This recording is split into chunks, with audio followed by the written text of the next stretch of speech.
भारतीय विधिक परिषद क्या है, उसके गठन तथा कार्यों एवं शक्तियों का उल्लेख कीजिए। भारतीय विधिक परिषद से तात्पर्य उन राज्य क्षेत्रों के लिए है जिन पर अधिवक्ता अधिनियम 1961 का विस्तार है। धारा 4 के अधीन गठित परिषद से। इस प्रकार अधिनियम की धारा 4 के अधीन गठित परिषद को ही भारतीय विधिक परिषद कहते हैं। गठन भारतीय विधिक परिषद या बार काउंसिल ऑफ इंडिया निम्न सदस्यों से मिलकर बनेगी। भारत के महान्यायवादी पदेन, भारत का महासॉलिसिटर पदेन, प्रत्येक राज्य द्वारा अपने सदस्यों में से निर्वाचित एक सदस्य। बार काउंसिल ऑफ इंडिया एक अध्यक्ष और एक उपाध्यक्ष होगा, जो परिषद द्वारा ऐसी रीति से निर्वाचित किया जाएगा जो विहित की जाए। सदस्यों का कार्यकाल 2 वर्ष का होता है। या जब तक वह राज्य विधिक परिषद का सदस्य ना रह जाए, अन्य दशा में जब तक वह हो परिषद का सदस्य रहता है, वह पदधारण करेगा। भारतीय विधिक परिषद के कार्य। सबसे पहले शिष्टाचार के मानकों का निर्धारण किया जाएगा। फिर बार काउंसिल ऑफ इंडिया अपनी अनुशासन समिति एवं प्रत्येक स्टेट बार काउंसिल के अनुशासन समिति द्वारा अनुसरण की जाने वाली प्रक्रिया का निर्धारण किया जाएगा। अधिवक्ताओं के अधिकार, विशेष अधिकार और हितों की रक्षा करना, विधि सुधार का उन्नयन और उसका समर्थन करना, अधिवक्ता अधिनियम 1961 के तहत उत्पन्न होने वाले ऐसे मामलों में कार्यवाही करना, निपटाना जो उसे स्टेट बार काउंसिल द्वारा निर्दिष्ट किए जाए। स्टेट बार काउंसिल का पर्यवेक्षण करना और उन पर नियंत्रण रखना। अब सबसे पहले मान लीजिए आप माधव कॉलेज में जाते हैं तो आपका सिलेबस स्टार्ट किया गया, सिलेबस का निर्धारण किया गया। दूसरा, माधव कॉलेज मान्यता प्राप्त विश्वविद्यालय, उसकी डिग्री मान्यता प्राप्त और वकील बनने के लिए मान्य है। दूसरा, समय समय पर सेमिनार का आयोजन किया जाता है जिसे वकील जज को बुलाया जाता है।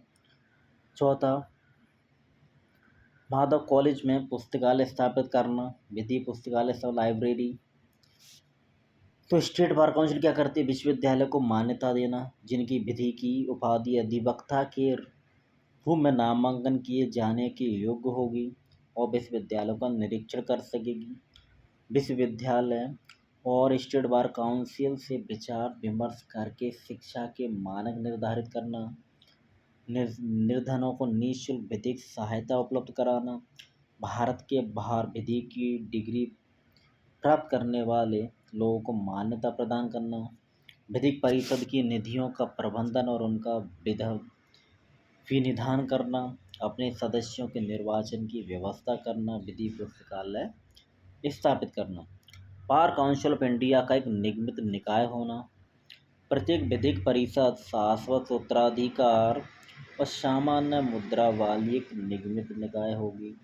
यह चल एवं अचल दोनों संपत्तियों को अर्जित करने और धारण करने का अधिकार रखती है, संविदा कर सकती है और वाद ला सकती है और इस पर वाद लाया जा सकता है। शक्तियाँ। नियम बनाने की शक्ति। धारा 15 और 49 के अनुसार नियम बनाने की शक्ति दी गई। धारा 15 के अनुसार बार काउंसिल ऑफ इंडिया के अध्यक्ष और उपाध्यक्ष के निर्वाचन की रीति का निर्धारण, सदस्यों के निर्वाचन की रीति का निर्धारण। अब सदस्यों का निर्वाचन होगा तो सदस्यों की सूची बनाई जाएगी, निर्वाचक नावली तैयार करना, उसमें कौन मत दे सकता है कौन नहीं, इस बात का निर्धारण करना, वह रीति जिससे निर्वाचन के परिणाम प्रकाशित किए जाएंगे। यदि अध्यक्ष और उपाध्यक्ष के पद से उत्पन्न होने वाले विवादों को निपटाना, आकस्मिक रिक्तियों को भरना, यदि किसी पद रिक्त हो जाता तो उसको भरना या अधिवेशन बुला सकती है, और समिति का गठन और उसके सदस्यों की पदावधि का निर्धारण करना, गण पूर्ति की सदस्य संख्या का निर्धारण करना, धारा 49 बताती है मतदाताओं की योग्यता, मतलब कौन मतदाता योग्य है कौन नहीं है। विधिक परिषद की सदस्यता के लिए क्या योग्यता चाहिए और क्या नहीं होना चाहिए। यदि कोई व्यक्ति एक राज्य की राज्य विधिक परिषद से दूसरे राज्य की राज्य विधिक परिषद में अपना ट्रांसफ़र करना चाहता है तो उसके बारे में बताया गया है। यदि अधिवक्ता का नाम एक से अधिक राज्यों में शामिल है तो उसको हटाया जाएगा। धारा 36 के अनुसार अधिवक्ता को दंडित करने की शक्ति। यदि अधिवक्ता के खिलाफ कोई शिकायत की प्राप्ति होती है या बार काउंसिल ऑफ इंडिया को यह विश्वास होता है कि कोई अधिवक्ता वृत्ति के अन्य उपचार का दोषी है तो स्टेट बार काउंसिल के अनुशासन समिति में कोई कार्यवाही लंबित है तो बार काउंसिल ऑफ इंडिया की अनुशासन समिति या तो स्वप्रेरणा से या स्टेट बार काउंसिल की रिपोर्ट पर या हितबद्ध व्यक्ति द्वारा मामले को अपने पास मंगा सकती है और उसका निपटा सकती है और इसके निर्णय को स्टेट बार काउंसिल को मानना होगा। अपील सुनने की शक्ति। यदि state bar council of India कोई निर्णय देती है तो उसके खिलाफ 60 सुप्रीम कोर्ट में अपील की जा सकती है। यदि मान लीजिए स्टेट बार काउंसिल ने कोई निर्णय दिया, यदि आपकी उसके निर्णय से सहमत नहीं है तो 60 दिन के भीतर आपको बार काउंसिल ऑफ इंडिया में आप अपील कर सकते हैं।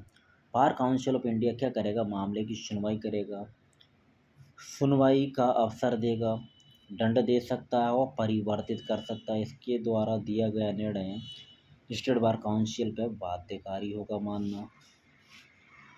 अन्य शक्तियाँ जैसे धारा 46 के अनुसार bar council of India state bar council को अनुदान के रूप में वित्तीय सहायता प्रदान कर सकती है। धारा 47 यदि कोई देश का नागरिक भारत के बाहर कोई विधि की उपाधि करता है और बाहर का देश उसे ऐसा करने से रोकता है, भेदभाव करता है, तो ऐसे देश की प्रजा भी भारत में विधि व्यवसाय करने की हकदार नहीं होगी।